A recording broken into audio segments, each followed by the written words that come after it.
to me. One of those things you listen to and you think, oh, we can use that. That was wonderful, especially to open things up and to start all things off with. We start out with a song in service, and this goes all the way back to the medieval church with its Gregorian chant. The notion of a flow of voices to kind of get us into the right frame of mind and into the right place, mentally, physically, spiritually, and emotionally. That's going to make us open to service and to gathering together. So I think that was great. Thank you so much for playing that, and thank you for joining us this morning. I'm standing in front of a bright window, brighter than usual because the snow blinding light of the snow's coming off. So it's very bright here, and although I understand we're going to have warmer weather as the week progresses, so I'm glad you're here. Feel free to open up and share. We're going to start out now with our chalice lighting, and the first of the many lights that we hope to light.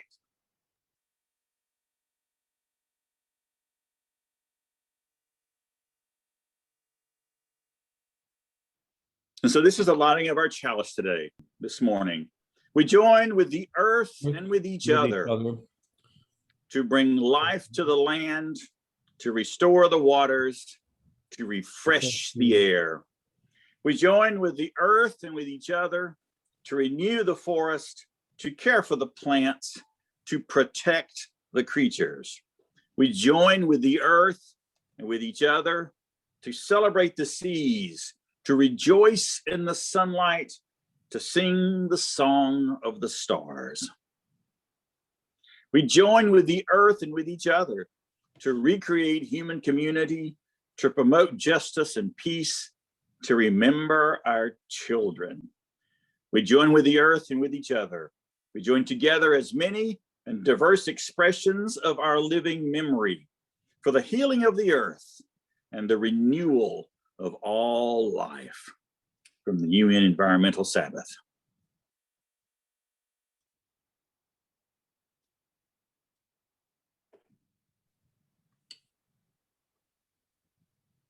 All right, and now we'll go on to our Fellowship of Faith.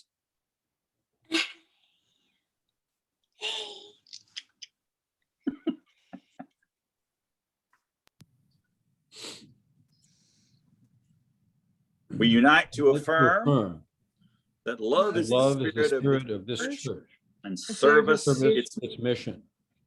This is our great covenant to dwell together in peace, to seek knowledge and freedom, and give service to humanity.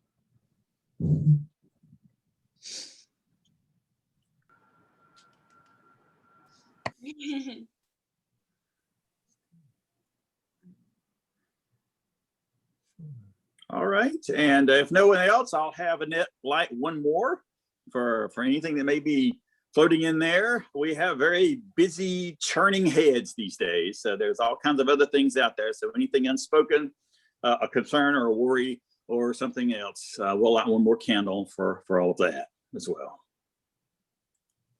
Never enough light. Let's see. I think Ginger is going to do the responsive reading with Barry. Okay, our responsive reading. Are you from Langston Hughes.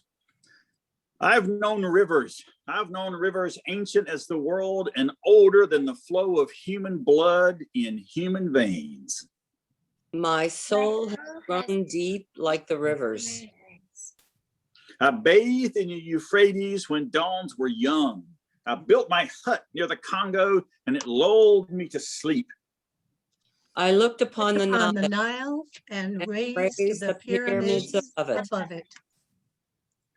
I heard the singing of the Mississippi when Abe Lincoln went down to New Orleans, and I've seen its muddy bosom turn all golden in the sunset. I've known rivers, ancient, dusky rivers. My soul has grown deep like the rivers. Langston Hughes. Yes.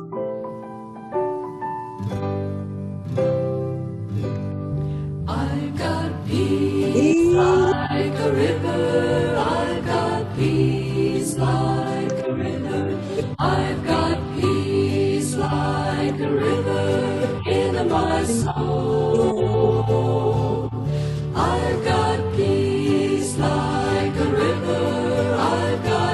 peace like a river.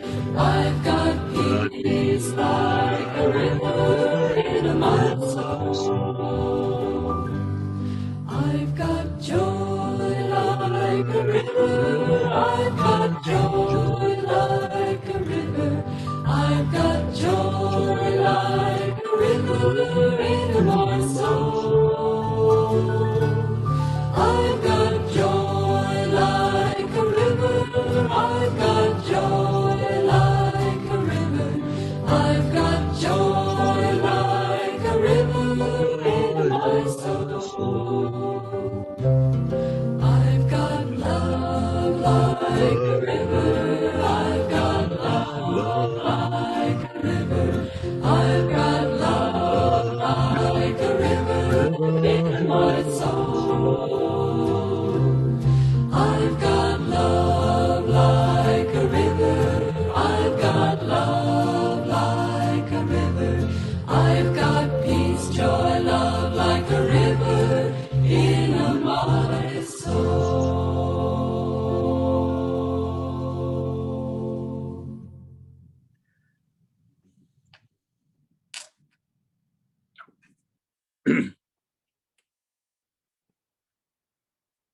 All right, wonderful.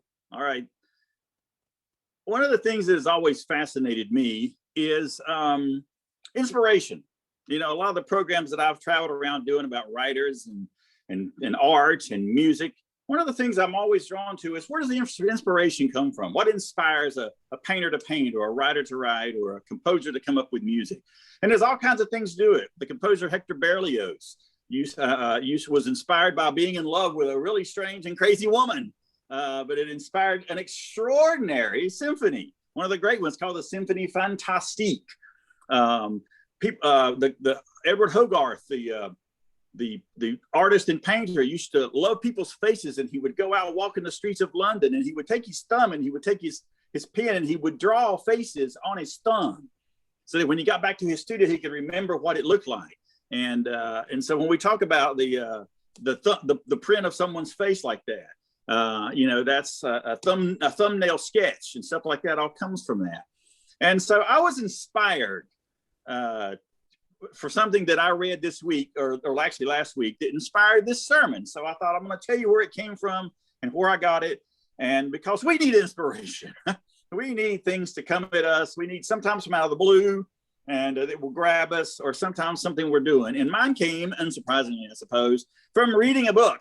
And it was this. It's called The Best American Essays, edited this year by this is the 2019. This anthology of essays has been coming out since 1986. I have all of them going back to there.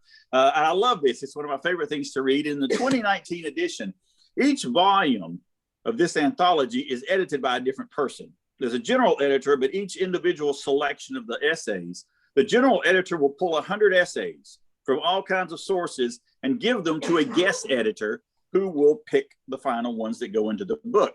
And so this year for 2019, it was Rebecca Solnit. And so Rebecca Solnit is an essayist and writer, and she's gotten a lot of attention, particularly the last couple of years, because of the introduction of a word into our language as a result of her. And that is, of course, mansplaining. Now, I'm sure you've heard this word, and you may know where it comes from, but if you do, I'm going to tell the story anyway, because it's too fabulous a story not to share.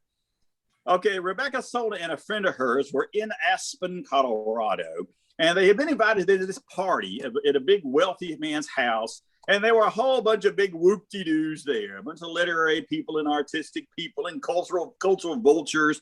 And they're all there, and they're all hobnobbing around. Well, I think Rebecca and her friend were bored to tears. And so they were going to leave. And so the host came up to them and started chatting with them. And he said to Rebecca, he said, "I understand that you've written some books." And she said, "Well, yes, I have." And so he asked and she said, "Well, I've written a couple of collections of essays, and I've written a book about wandering, about walking, called Wanderlust. And I wrote a book about Edward Murbridge." And he goes, "Oh, Edward Murbridge, the photographer. Yes, you know, I just read a really important book just came out about him. It was really interesting." And so he goes on about it.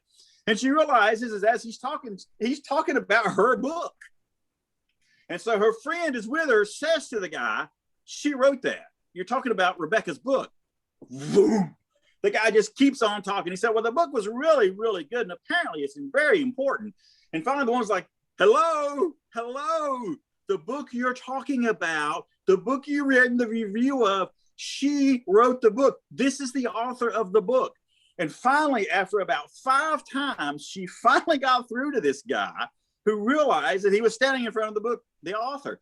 And he stopped talking. He gaped a minute. And then he changed the subject and went right on talking. So Rebecca, understandably, pulled all of this into an essay called Men Explain Things to Me, where she tells the story about this situation and what she calls the slippery slope of silencings. The times when we shut it, because there's a lot about that essay and that idea of mansplaining, the downloading of tons of information that men will often do. And as someone who's in the explaining business, I squirm under that. I will be honest with you. I squirm under that mansplaining thing because that's what I do. I'm the village explainer, and my programs all these last couple of years have dealt with a lot of that. And so I think it's about that, but it's also too, I think especially, it's about listening.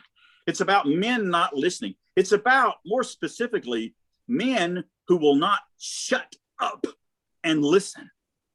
And I think that's the real target there. And I think that the essay is just brilliant. And she talks about what happens in a circumstance like that, how bad it is for everybody to be with someone who won't shut up and to be with people who constantly want to explain everything that's going on for us. So that's Rebecca Solnit. And so as you can imagine, when she gets the task of selecting the essays for the 2019 volume, she picks a lot of them about the political and gender issues that are going on in the country. So it's the 2019 edition, but it's from writings that were written in 2018. In other words, right smack in the middle of the Trump presidency. And so as you can imagine, the essays in here are pretty striking. But there was one that leaped out at me and inspired me that I have named my sermon after it. It's by Michelle Alexander. It was an extended editorial that appeared in the New York Times in September of 2018. And it's called "We Are Not the Resistance." And I want to quote about that. She talks about the broad sweep of history. She says, "The disorienting nature of Trump's presidency has already managed to obscure what should be an obvious fact. Viewed from the broad sweep of history, Donald Trump is the resistance. We are not. Those of us who are committed to the radical evolution of American democracy are not merely resisting an unwanted reality. To the contrary, the struggle for human freedom and dignity extends back centuries and is likely to continue for generations to come. In the words of Vincent Harding, one of the great yet lesser known heroes of Black freedom struggle, the long continuous yearning and reaching forward toward freedom flows throughout history, quote, like a river, sometimes powerful, tumultuous, and roaring with life, at other times meandering and turgid, covered with the ice and snow of seemingly endless winters, all too often streaked and running with blood. Think of that poem by Langston Hughes we just heard. Donald Trump's election represents a surge of resistance to this rapidly swelling river, an effort to build not just a wall, but a dam. A new nation is struggling to be born, a multiracial, multi-ethnic, multi-faith, egalitarian democracy in which every life and every voice truly matters. That is not resistance. That is the river that is flowing. That is the direction we are going. It is the direction of our democracy. It has fought to do that. And it's a tough and difficult road. When you think of rivers, when we think of a river and you look at rivers on maps and you see this little wavy line, you think of the big Mississippi that comes down through the middle of the country. And we think of it as working gradually in one kind of direction. But that is not how rivers work. If you look at the Mississippi up close, it's an insanely chaotic, crazy back and forth. There are hundreds of times when the Mississippi flows north because of the bends in it. And I want to show you an extraordinary geographical drawing of the Mississippi River. This is the Mississippi. In 1944, a geographical survey was done of the Mississippi River, and this are all the places the Mississippi River has been at the time this was done. This is 20 miles of the lower Mississippi. And if you're wondering what's going on here, if you look at the blue lines, that's where the river was in 1765. If you look at the red lines, that's the places the river was in the 1820s. If you look at the green lines, that's where the river was in the 1880s. And the white line going down the middle is where the Mississippi was when this survey was made in 1944. So I can assure you that the Mississippi River looks nothing like that today, because that's the nature of rivers. The beds, the bends, all of these things constantly change. You know, we want so much, and we find reassurance in straight lines. But our lives and our history and our progression and our growth are never straight lines. They are back and forth. They are left and right. We get knocked off the path. We get tripped up. We have to find another way. We have to crawl through something. We have to pound a path where there isn't one. That's how it happens. And I think, and look at all the times that we see the river come up as an image in our country, in our stories, and our legends. Mark Twain, how many hymns, as we saw, deal with the idea of the river. We turn to the river because it's such a natural force of movement, but it's also a force of struggle. And it's about people fighting against currents. It's about, and I know I'm pushing this river metaphor to its extreme, but it comes in so many different kinds of ways because that's what it is. It is about currents. It is about people coming in from all kinds of different places. A river is built from all kinds of other streams coming for it. From headwaters, it can start in an environment that bears no relation whatsoever to the environment where the river comes to an end. But it moves forward in a direction. And when you think about our history, when we look at the headwaters where we started, it was with a notion of freedom and equality and justice. Now, Thomas Jefferson's definition of freedom and equality was not enough. But that's not the direction that's not the definition we have today. Our definition of freedom is much bigger than his was. And the definition of freedom 100 years from now, I very much hope is going to make our definition of it look small and narrow. One of the things that Michelle Alexander talked about in her essay is that idea of the multi-ethnic, multicultural, multi-faith. That is the resistance that we see happening in this country. People who don't like the word multi, people who have trouble with the idea of multi. And yet our cultural growth, certainly since the 1950s, has been toward an expansion of freedom, an expansion of equality, an acceptance of the fact of that multi is absolutely what you have to have. And when you don't want that, that's where our resistance comes in. When we think of that, it's the resistance to the flow that we are going in. So we are not the resistance. We are part of the river. And when you see people trying to dam it up, it's understandable to get angry and to get upset. One of my favorite presenters, and this is a man named James Burke, who did a lot of BBC programs. Him and David Attenborough did a wonderful series of history and natural, and okay, these are mansplainers too, but BBC mansplainers are a whole different category of that. But what they do is they bring together lots of different things and lots of different histories. And James Burke did a series called Connections, where he traced different developments of science throughout history. And he did a series called The Day the Universe Changed. And this one has really been on my mind a lot lately, because he talks about how our understanding of the world around us shifts by what we know. And what you know determines what you see. And he starts the series out by telling a story about the composer, the philosopher Wittgenstein. Apparently Wittgenstein and one of his friends were walking along, and they noticed that they were looking at the sunset, And one of the students said, it's just amazing that people just couldn't look and see that, the earth travels around the sun. It's hard to believe that for hundreds of years, they thought it worked the other way.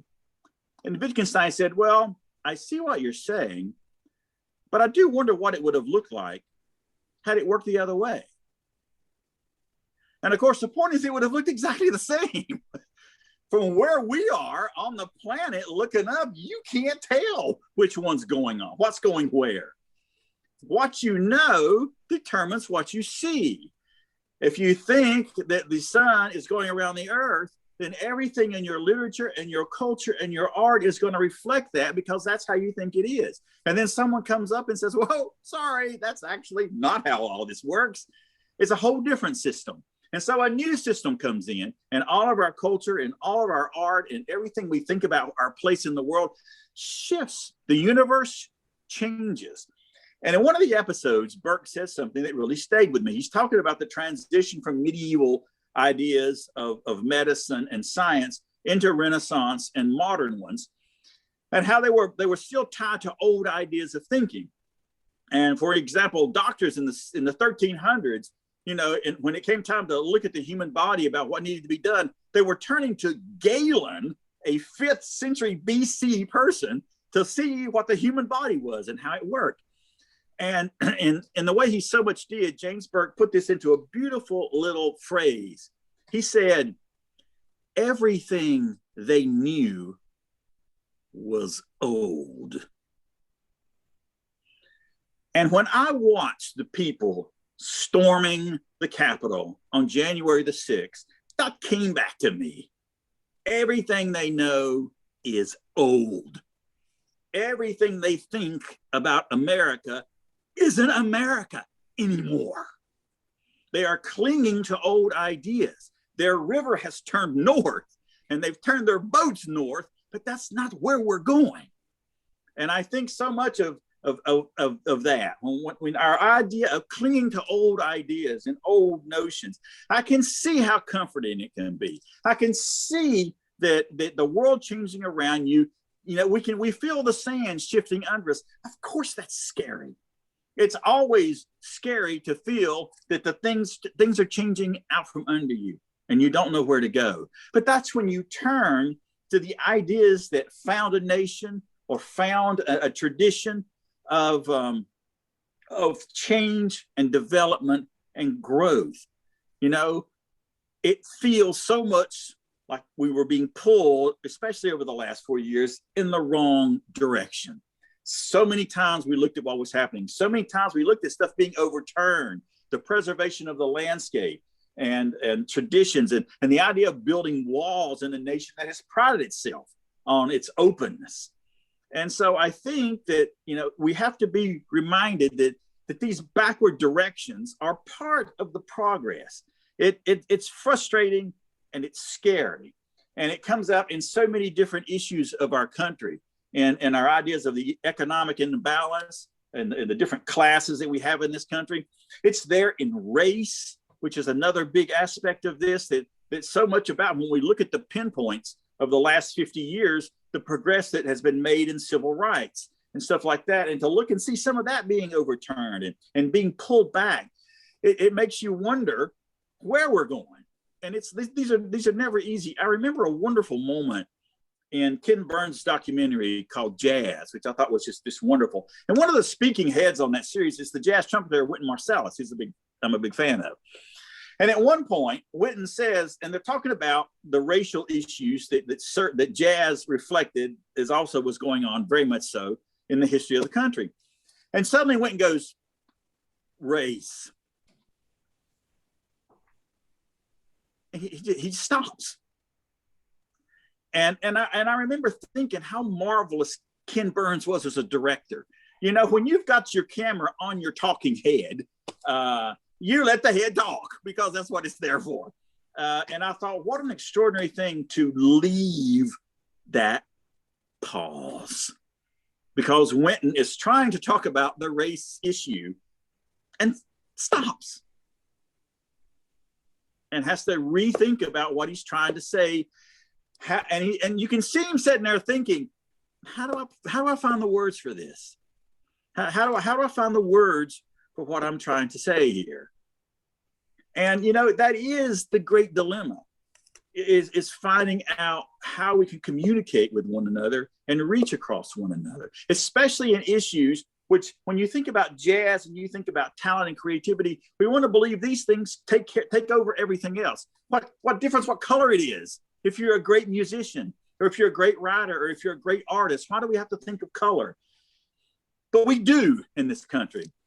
I was listening to a tremendous series of essays, a collection of lectures about the North America and South America. And the professor, a man named Marshall Aiken, told a wonderful story about race as a social construct. He was a student in Costa Rica, and he rented an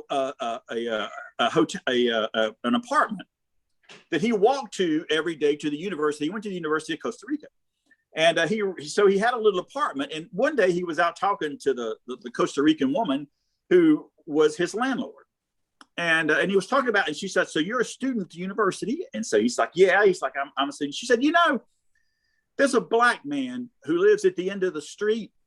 He walks to the university every day too. He must be involved there." And she said, and Marshall said, "Oh yeah, that's Professor Carlos. He's my professor. He's my teacher at the university." And the woman goes, "Really? He's a teacher at the university?" And he said, "Yeah, he's wonderful. I've been studying with him." And so they went on talking a little while, and then finally, a little while later, the woman said, "Well, the brown man who lives at the end of the street, who's a professor." And so in the course of this conversation, this man's color changed. He went from being the black guy who lives at the end of the street to the brown guy who lives there, because she found out he was a professor. And so Marshall points out that in South America, class trumps race. If you're a professor or something like that, that will carry over a particular shade of brown you might be. Whereas he says in the United States, we are reversed. Race trumps everything. Certainly this has been true up until our era. It didn't matter what job you did or how much money you made or what your stature was, you were gauged by what color your skin was. And it was a difference he saw in North and South America. But I can't think of a better example of race as a social construct than that. We do that, and we do that with everything, not just with race. It has to do with, I run into it as a Southerner in New England. I do. I grapple with this. I've had people look at me point blank and say, "How on earth could you have lived down there? How do you put up with people down there? What's wrong with the people down there?" I face questions like that all the time. And of course, I go south and I get the same thing. How can you live up there? What are the people like up there? And so, going back and forth as I did for so many years, I get hit with this. And it's a tough thing to address, but I think one of the things when I look for some way out of the mess we're in, one of the things I have always turned to is our history. I've looked at instances in the past where we've stumbled and we straightened ourselves up. And so as a Southerner, I want to share a particularly Southern story of something happened in 1948. Now, in 1948, President Harry Truman was running for re-election. And he had introduced earlier in the year desegregation of the military. And he had introduced a very mild Civil Rights Act, which basically boiled down to two things. It recommended equality in the workplace, and it advocated for anti-lynching legislation. Well, the South blew up over this. Now, it tells you, I hope, some sort of evidence of how far we've come.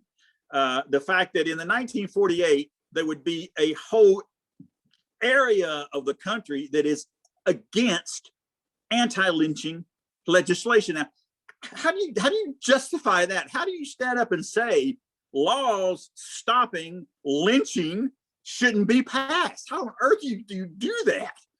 But that was part of the platform. And so the result was an unhappy group of Southern delegates to the Democratic Convention in 1948. They were against Truman because of these radical racial ideas he had.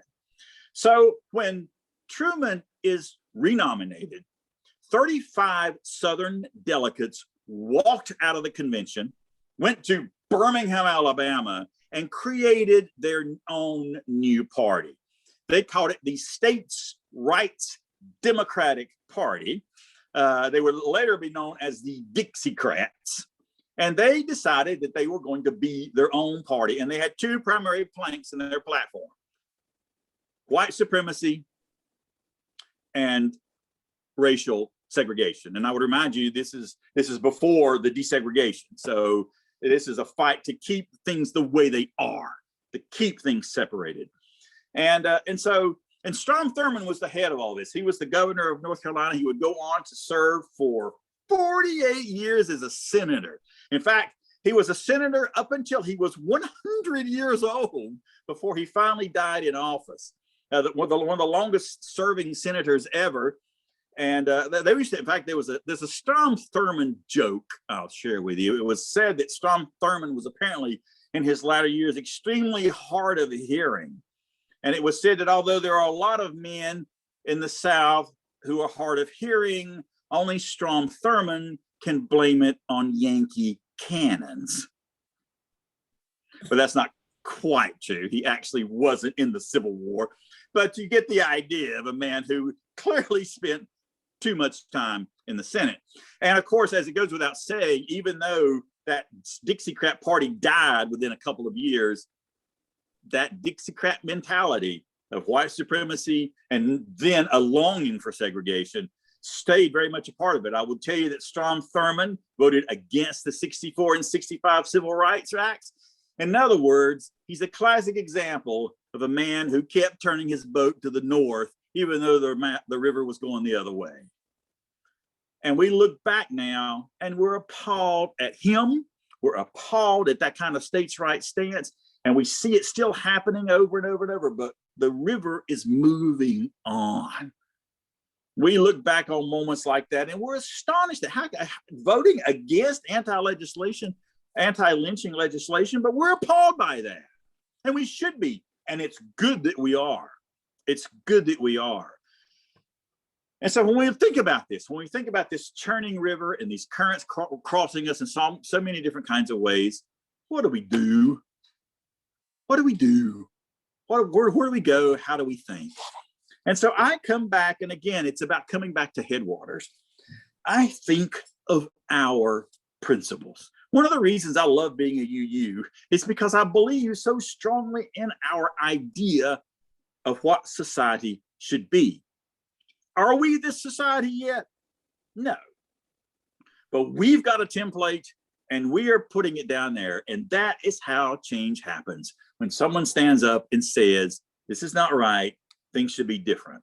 And so when I look at our principles, the inherent worth and dignity of every person, justice, equality, and compassion in human relations, acceptance of one another, how many of the conflicts we're seeing right now, and we've seen especially over the last half decade, could have been alleviated by the simplest little understanding that there is room in this country for all of us, that there is room for all of our backgrounds, for all of our histories, for all of our religious beliefs, for all of the kind of things that we value and hold dear. These are things that can be held in conjunction. And what pulls us together, focusing on what pulls us together, and getting away from the idea of what keeps pulling us apart. The river is always going to be a fight. But I believe that what we do here, gathering together, talking about what matters, and coming to understand why we believe what we believe, our own faith in our own human capability of stepping up and changing things. I can assure you that if you could go up to a Black man on the streets in 1948 and tell him about the changes that were coming, he would have told you they were not going to happen. he would have told you he would help fight for it. But I do wonder how much they believe changes were going to happen. But we look back and we see progress from that. And I think it's impossible not to feel a little bit of hope because of the circumstances we are right now compared to where we were a year ago. You know, the virus is still a scary and an evolving thing. But the efforts are in place to make a change and to make a difference. I want to come back to Michelle Alexander's essay here at the end. And I want to read again from this. She writes, if we pause long enough and consider where we stand in relation to the centuries-long quest to create a truly equitable democracy, we may be able to see that the revolutionary river that brought us this far just might be the only thing that could possibly carry us to the place where we all belong. Every leap forward for American democracy, from slavery's abolition to women's suffrage, to minimum wage laws, to the civil rights, to gay marriage, has been traceable to the evolutionary river, not the resistance. In fact, the whole of American history can be described as a struggle between those who truly embraced the revolutionary idea of freedom, equality, and justice for all, and those who resisted it. We have seen that over the course, especially even of the last couple of months. We have seen people and what they resist, and we have seen the direction that many more of us believe it is going. We are not the resistance. We are the river. So, thank you. And it's so great to see y'all as always. And so we'll move on to I think we have one more hymn, another version of Peace Like a River. So we'll move to that.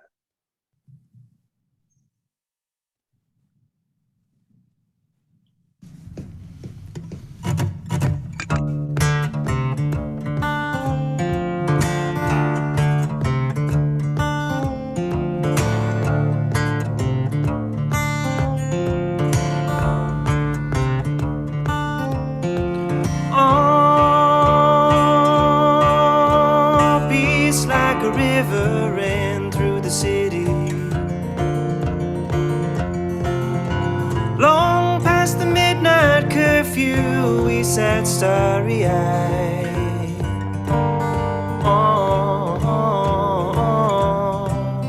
We were satisfied.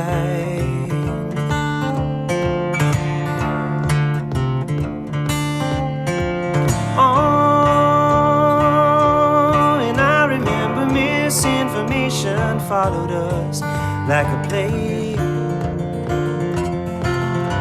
Nobody knew from time to time if the plans had changed.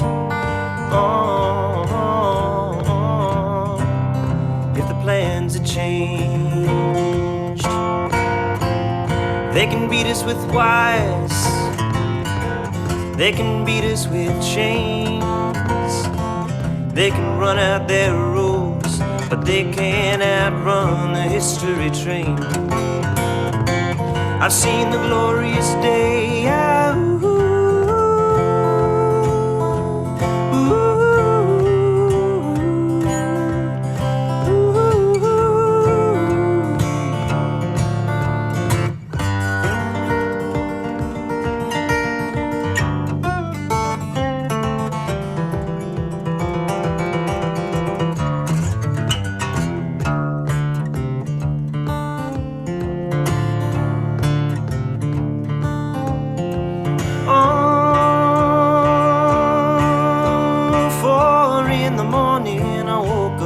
Out of my dream, nowhere to go but back to sleep, but I'm reconciled.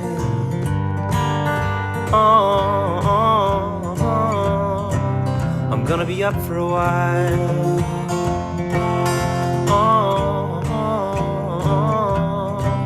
I'm gonna be up for a while.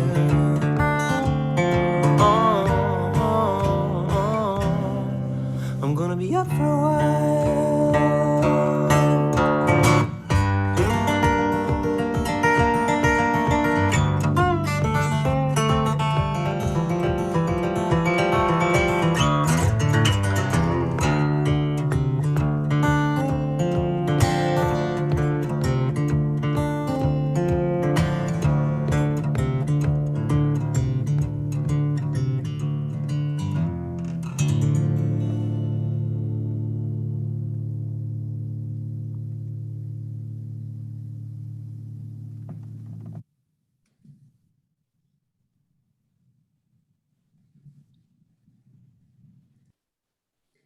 All right, wonderful choice in it. That was perfect. Beautiful, beautiful song. Wonderfully done. I started out my sermon talking about inspiration, and we used a Langston Hughes poem about rivers because I love Langston Hughes. And many years ago in school, I was flipping, as you do during class when you're not paying any attention and you flip through the textbook. I was flipping through and I came across a Langston Hughes poem called I Too, about I Too Am America. And I remember reading that and being stunned by it. It was the first thing by him I had ever read. And I remember just being blown away by this man standing up defiantly and saying, I'm America too. I am what this country is as well. And I realized that's the direction I want so much of our history to be about. More and more and more people of all colors and all denominations and all backgrounds being able to stand up and say that I too am America, because America is a better and by far more beautiful and wonderful place when there's room for all of us, when every single person between these shores can stand up and say that I'm America.